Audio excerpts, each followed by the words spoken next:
here to communicate a very important message to you, and it's that it is okay not to be okay. Oh my gosh. Especially in these times that we are living, it is okay to not be okay, because we are human beings. A lot of times we have this belief that, oh my gosh, God forbid, I can't show my emotions, I can't fall apart, I don't have a right to be sad right now, I have to be strong for everybody else. Yes, I understand that, but it's okay for you to feel those emotions. It's okay for you to feel sad. It's okay for you to feel broken. I'm going to speak to it on a spiritual sense now. A lot of times we're in the church and we believe, oh, the joy of the Lord is my strength, I cannot be sad. That is not true, my brother, my sister. We have this perception that every time we have to have it all together, and that's not the case. Because let me tell you that if we had it together all the time, there would be no need for Jesus, being that Jesus is the author and consumer of our life. He's the one that puts everything back together for us. And if we don't have those moments of brokenness, then why do we need fixing, right? So I want to talk a little bit about this from the Bible. Maybe you're a person that you're like, girl, I don't even own the Bible app. Sis, I don't even have Sprinkle of Jesus. I think that's what it's called. It's alright, I'll guide you. And you have Google. So, in the Bible, we learn about this person named Paul. Now, if you're a Christian, you know that Paul is like one of our superheroes. He's our Batman, he's Robin, he's our dude. But if you don't know, Paul was this guy in the Bible. He was an apostle. He went around establishing churches. But he was very real when he talks in the Bible. He's written a couple of books in the Bible. For my Christian people, name one. I'm just kidding. But he wrote a lot of books in the Bible, and he went through some stuff. For preaching the gospel, my man, they beat him up so bad that they threw him out of a city, and they thought he was dead. My homeboy got up. He was not dead.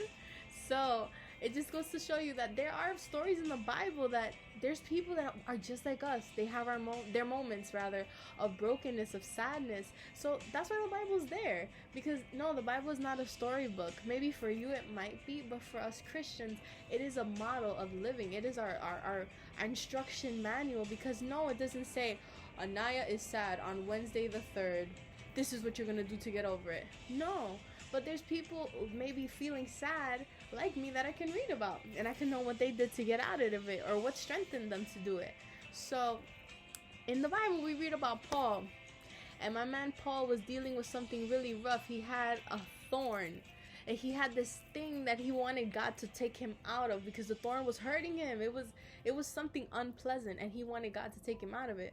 So in his process, because we go through processes, these moments of tightness, these moments when we're like, oh my goodness gracious, we go through those moments. And Paul had this thorn and he wanted God to take it away. But then it says in 2 Corinthians chapter 12 verse 9, it says, but he said to me, Paul saying that God told him, my grace is sufficient for you, for my power is made perfect in weakness. Therefore, now Paul talking, I will boast all the more gladly about my weaknesses, so that Christ's power may rest on me. So my man Paul, he was like, you know what? I've recognized in my process that if it doesn't take me getting broken, then I won't see God's power perfected in my weakness. Oh, y'all not ready. If we are not broken, then how are we going to see a God who fixes? If you don't go through sickness, how are you not going to know the God that heals? Come on. If you're not in moments where you don't have, how are you going to know, the God that provides? You see? When you think about it in that way, it's kind of, I'm not trying to influence you, but I'm just sharing my perspective with you. God doesn't tell you, hey, Aniya, you're going through this situation, I'm going to take you out. Nah, he doesn't always tell you he's going to take you out or when he's going to take you out, but he does tell you that he's going to strengthen you in the midst of that time where you need to be brought out of. You see, because God allows the things to go on that sometimes cause us pain, but it's because behind it there's a lesson. Come on. And those times where we feel like, oh my gosh, Lord, like you letting me go through this, he's looking down at you like a father, like, yes, my daughter, yes, my son, but it's because I'm trying to teach you something. Sometimes God takes people out of the way, and the Lord is like, I took them out because you don't know what they were saying when you weren't there. You don't know what their true intentions were with you. So sometimes we have to allow the pain to come in and accept the pain, because behind the pain there is a purpose. Maybe you don't know the purpose in the moment, but it's okay, because when we are in those painful moments, like another dude in the Bible, My man David. David went through some tough stuff. Everybody knows David and Goliath. He's the one that hit the giant on the head with the rock. Yes, slingshot, shorty, panorama, repping Gavi. But David went through moments in which he was broken. So if you follow me into the book of Psalms, I'll leave it to you to find the Bible verse and the chapter and everything. David says, the Lord is close to the brokenhearted and saves those who are crushed in spirit. Now, I don't know if you understand that, but being crushed in spirit, being crushed at all by anything doesn't sound fun. So when your spirit is crushed is when you feel broken. It's when you feel like you just feel so down. And when you're brokenhearted, I think that's pretty self-explanatory. But sometimes God allows things to break us to make us, because sometimes we live a life where we're very prideful, we're very this and that and this and that, and someone has to bring us down from that cloud and bring us back to humility. It's all about being humble. It's all about being humble. You got to live a humble life. You can't be boasting and being all proud about stuff, because on the inside, you're just as poor as anyone else. Maybe you may be rich in this, but you're poor in love. Maybe you may be rich in another area, but you're poor in your ability to sympathize with others and be generous with others. So those moments of brokenness actually allow God to take our broken pieces, right, and put them back together and make a masterpiece, right? He is the master artist. He is the dude when it comes to making masterpieces out of broken pieces, right?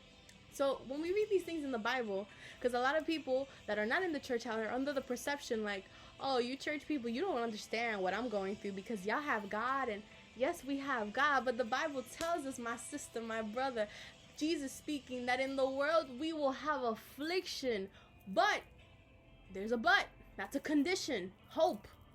Take heart, because I have overcome the world. So are we going to have afflictions? Of course we are. Jesus living on this earth, let me be a little more respectful. Jesus was crucified. So what more won't they do to us? So I just invite you today to embrace your brokenness. Embrace those feelings that sometimes cause pain. It's okay to cry. It's okay to get mad sometimes. But what is not okay is to allow those emotions to control you. Give God your brokenness. Give God your sadness. It's okay not to be okay, because when you're not okay is when he steps in and says, all right, my child, let me help you out. But that is if you let him. If you let him in, he will help you to be okay in those moments when you are not. God bless you. I hope this ministered to you. This was so fun to do. DM me if you want me to explore more Bible topics or questions. I would love to do it. I just want to be a blessing unto you and let you know that it's okay not to be okay.